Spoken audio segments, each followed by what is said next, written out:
Hi, I'm Miss Michelle, and today we're going to be reading Peter Rabbit's Happy Easter by Grace Maccarone.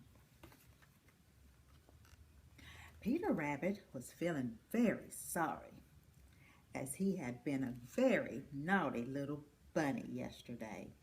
He had snuck into Mr. McGregor's garden, though his mother had clearly told him not to, and he lost his quite new blue jacket. Now, Peter was determined to do something wonderful for his mother, so she would see what a good little bunny he really was. Then she would love him more than she loved his sisters, Flopsy, Mopsy, and Cottontail,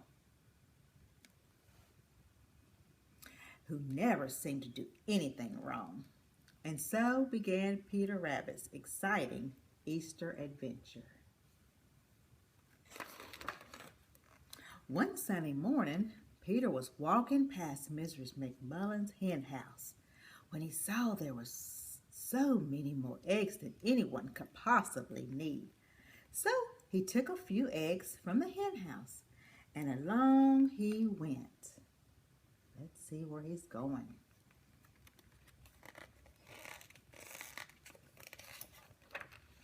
By and by, Peter walked past Mr. Holloway's hen house, where he saw that there were many, many more eggs than he could possibly need. So he took a few eggs from Mr. Holloway's hen house and went along his way.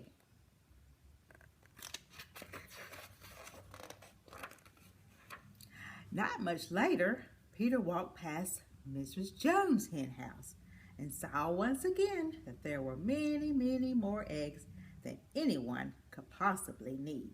So he took a few eggs from Mrs. Jones' hen house and went along his way. Oh, where's he going? By noon, Peter had gathered an enormous number of eggs, which he carried to his home at the bottom of a very big fir tree.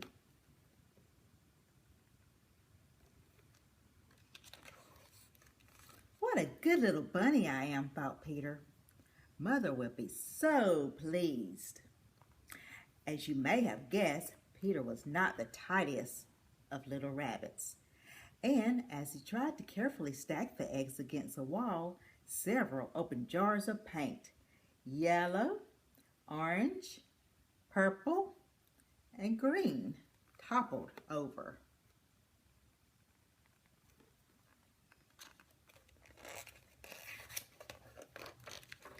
And what a wonderful accident it was. The eggs were now decorated with all the colors of the rainbow.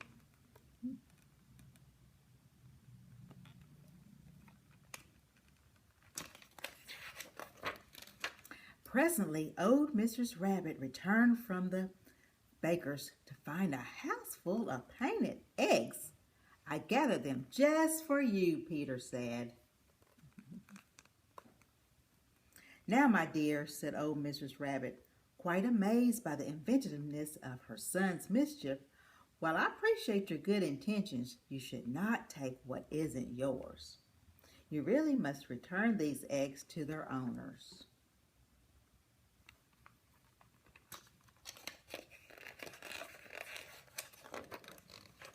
So that night, Peter returned every one of the colorful eggs.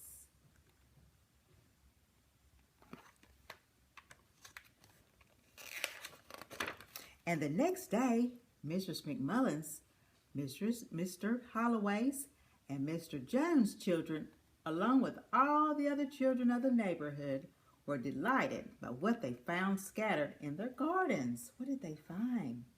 Look at all the eggs. As it happened to be Easter morning, Sunday morning, the once quite naughty Peter Rabbit started a new tradition and earned himself a respectable new name. And Peter Rabbit became the Easter Bunny. Yeah.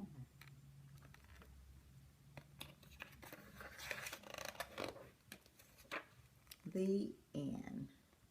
Good job.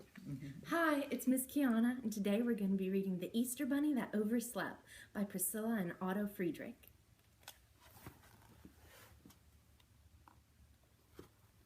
The Easter Bunny was sound asleep, dreaming of a sunny day when he would bring painted eggs to all the children. But it was Easter Day, and it was raining. Snug in his bed, the bunny slept on. The children woke up excited, but there were no eggs to find, only the jelly beans that their parents had bought. That month, it rained every day. Then in May, the sun came out. The bunny woke up, yawned, stretched. Quickly, he put on his Easter clothes and hopped and sang all the way to the first house. My eggs are blue, red and green too. A pink one for you, all nice and new. Hoppity happity Easter to you. A family sat in their garden eating a big pink cake. The Easter Bunny proudly offered them his basket of eggs. "What's this?" exclaimed the father. "Why, it's the Easter Bunny," said the little girl. The mother shook her head. "Easter was weeks ago." "Today is Mother's Day," the boy added. Then the baby said the only words he knew. "Bye-bye, bye-bye."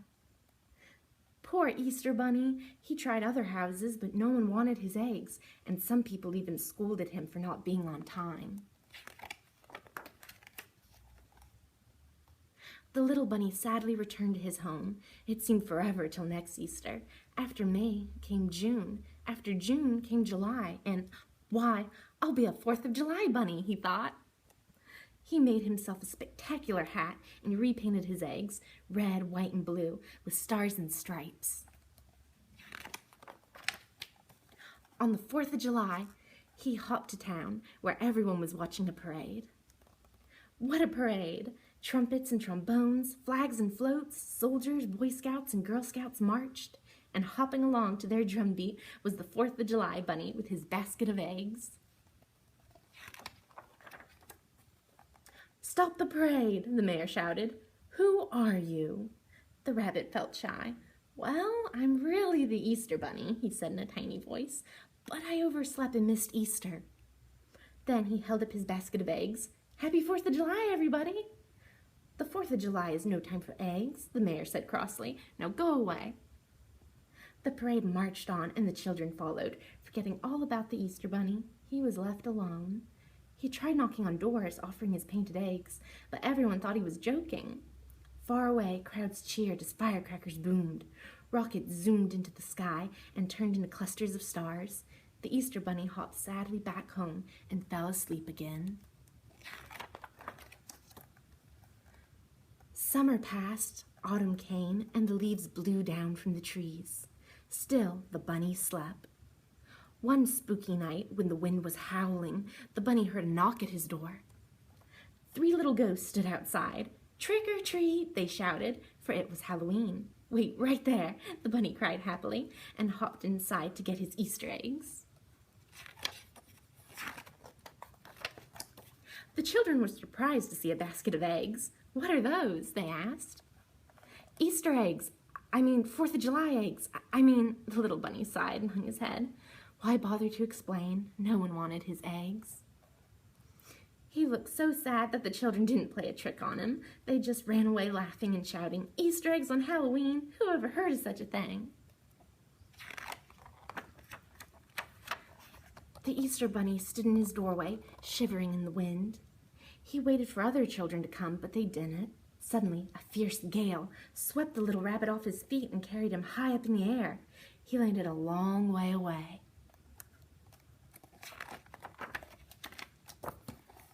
At first, all he could see was snow. Then he read a sign, Santa's house, and followed its arrow, hopping down a path between rows of Christmas trees. At Santa's door, he knocked very timidly. "Well, bless my soul," Santa said when he saw the bunny. "Come in, come in." The little rabbit told Santa everything that had happened since he had overslept on Easter. "Well now," said Santa, "there is nothing we can do about your Easter eggs, of course, but if you want to make the children happy, I have plenty of work for you." The bunny painted toys, dolls and drums, airplanes and elephants, and tops like spinning color wheels. He had such a good time, he forgot all about the eggs that nobody wanted. On Christmas Eve, Santa loaded his sleigh and asked the Easter Bunny to come along. Off they flew. Some of the rooftops where they landed had narrow chimneys. The Easter Bunny would take the toys from Santa's sack and slide down the chimneys easily. Each time, Santa marveled. I never could hop up and down those chimneys as fast as that. Then the reindeer flew on to the next house.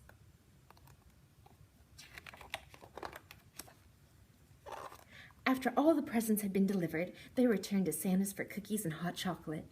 The Easter Bunny was growing tired and wanted to go home to his snug little bed. Wait, Santa said, I have a gift for you too. Inside the box was a gold alarm clock. Oh, thank you, Santa. I'll set it to go off Easter Sunday. Months later, when the alarm clock rang, the Easter Bunny jumped up and filled 2 baskets of eggs. He hopped to the first house. The baby who could say only bye-bye knew more words now. Hi, Easter Bunny, he called, and took an egg. Happy Easter, the bunny said gaily. That spring, everyone wanted his beautiful eggs, and because of the gold alarm clock, the Easter Bunny was never late again. Thank you. Bye-bye.